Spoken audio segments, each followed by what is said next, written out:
So there is a product out there called Soylent, and it came out in 2014. Have you heard of it? Soylent. It's not Soylent Green. There is no meat in it of any kind. It's actually, its primary ingredients are soybeans and lentils, hence the name Soylent. But it is a newish way to look at food and nutrition, and over the years it has created its own following, which is still growing. Actually, I want to take a couple of minutes to introduce you to Soylent properly, so sit back and meet Soylent. Soylent is a powder mixed with water that makes a liquid nourishment. It has all the nutrients, vitamins, minerals that the body needs. The creator of Soylent is an engineer. He said that there are different parts the body needs, and so he broke down those parts into this product. He reversed engineered the elements of life, the elements that it takes to sustain life to create this food. He said that other food companies worry about taste and texture, but not with Soylent. You get what you need and nothing more. No bells, no whistles, no mouth-watering sensation, no triggering of endorphins as you savor what's in your mouth. It's just everything that you need to stay alive. Nothing more. It started out as $9 a day for 3 meals, 1 bag of powder. And today, after more than 10 years later, it still costs only between $2 and $5 per meal, depending upon if you get the powder or the ready-to-drink shakes. It is actually promoted as the perfect food. Part of this sales pitch for Soylent is that it is efficient. Efficient by its small footprint and what it takes from the earth, but also efficient in how it impacts your life. By drinking nothing but Soylent, you can take the time that you would normally spend on prepping and eating and cleaning up after meals and put that time into other areas of your life. And now cue the commercial of young people out dancing at a club and hiking with their dogs. This is a very interesting resource, food, body-fueling thing. It saves time. It saves resources. It saves money. It's completely customizable. It makes sense. And everyone can use it, even diabetics like me.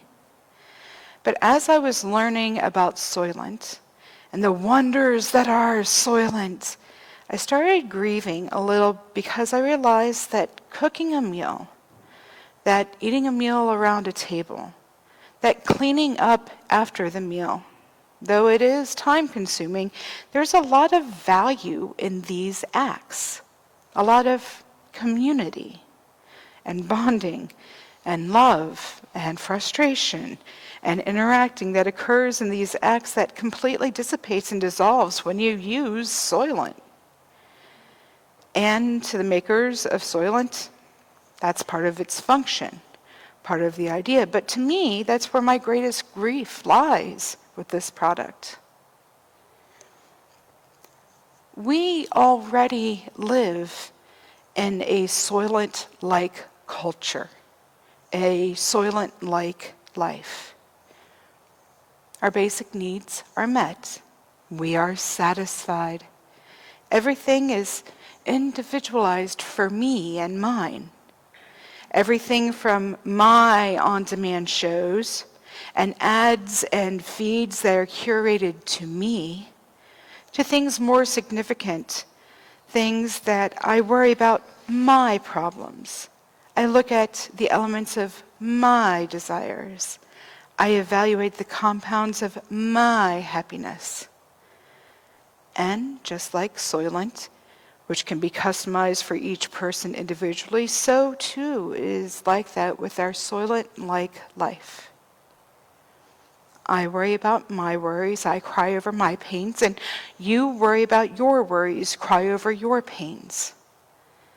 And this Soylent-like life, we are getting our daily needs met. We are fully and seemingly satisfied, but where is the enjoyment? Where is the texture? Where is the taste? And you know what's sad? We've been living a Soylent-like life for so long that our Soylent-like culture, that we don't even realize that it's happening or even going on. As I was learning more about Soylent, I came upon a blogger named Brian Merchant, who wrote an article on the website Motherboard called How I Ate No Food for 30 Days. As you might be able to tell from the title, he tried out the Soylent lifestyle for 30 days. Didn't eat any food, just used Soylent as his resource for nutrition for 30 days. And it was a very interesting and unexpected read. But upon reflection of this experiment, he noticed a phenomenon that had started to occur. This is what he reflected. You pass the cafes and restaurants that you don't enter. Whole portions of the block become alien, and you hole up at home while everyone else is out on the town. But then he went on to reflect that this is also the same for hundreds of millions of people now, and for millions more to come, because they can't afford the luxury of eating restaurants. They can't afford organic, locally grown food. They can't afford more than a packet of ramen. Brian goes on to say, my Soylent experiment became something of a sci-fi tinged experiment in empathy. Because before then, when he was wrapped up in this Soylent-like culture, he didn't even realize this reality for others. He just lived his life and let others live theirs without realizing what they were going through. He didn't even realize that he was living a Soylent-like life or in a Soylent-like culture. It was just what you normally did, how you normally thought, how you normally acted.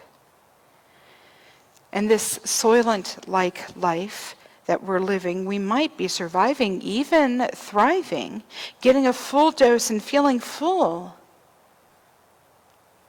But are we living?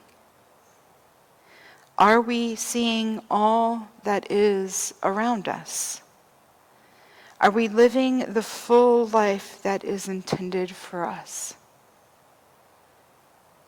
When Brian finally ended his 30-day Soylent experiment, he broke the experiment with a meal. Here is the experience in his own words.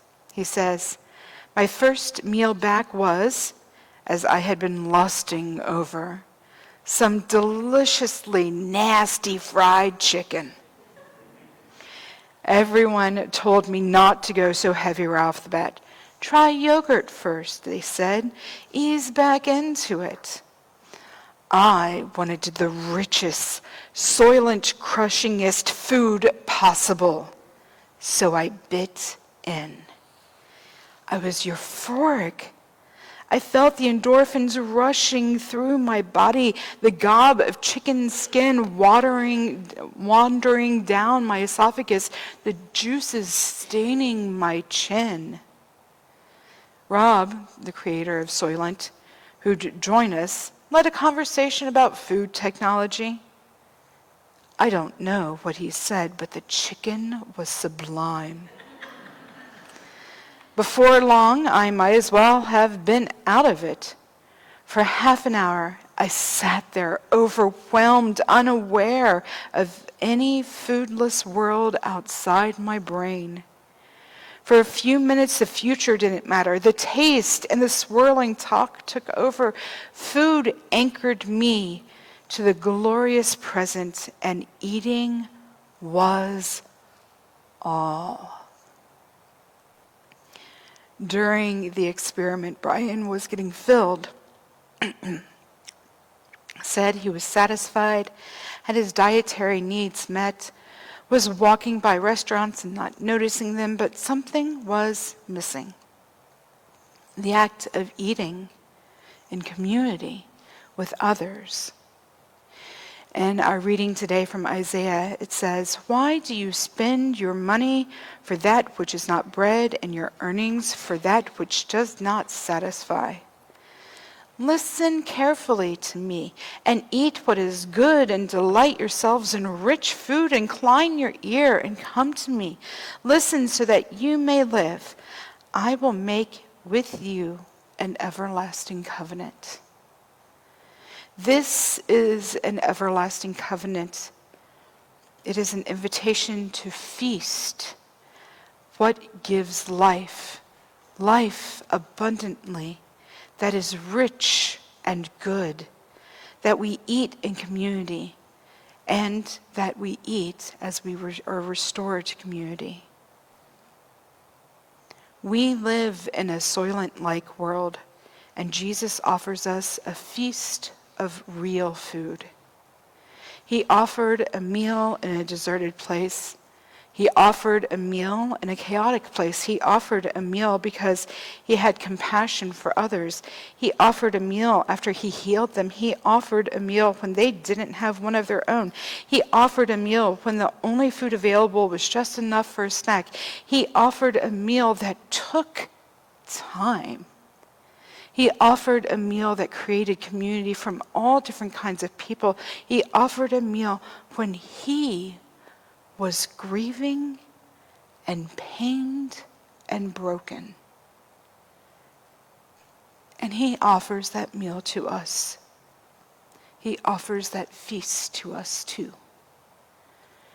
He says, put away your Soylent-like lives and instead feast at my table. Come and be part of the community around this table where all are welcomed. Come and do this action of taking and eating that connects us through time and space. Come and share this meal, this joy to eat, this freedom, this forgiveness that is found in and through this table. You know, Jesus always ate with others. In his chaos, he eats with 5,000 plus. At his resurrection, he eats with the disciples. Before his death, he was getting into trouble for eating with certain people. And he eats with us still here today at this table. In this gospel story, when they sat down to eat, they were sitting in groups, large groups, with people they didn't know, who might have been different from them, believed differently than them, lived differently than them. But there was one thing that united them: this meal. This meal became the gateway to conversation, to show that this is common ground between different people. This meal produced a camaraderie, a cheer, a joy in the midst of this deserted and chaotic place. This meal embodied the realization that they were all hungry and wanted, needed something to eat. That is the power of Jesus' meal. It gives life, life abundant, life full, life with community. You were not made for a Soylent-like life.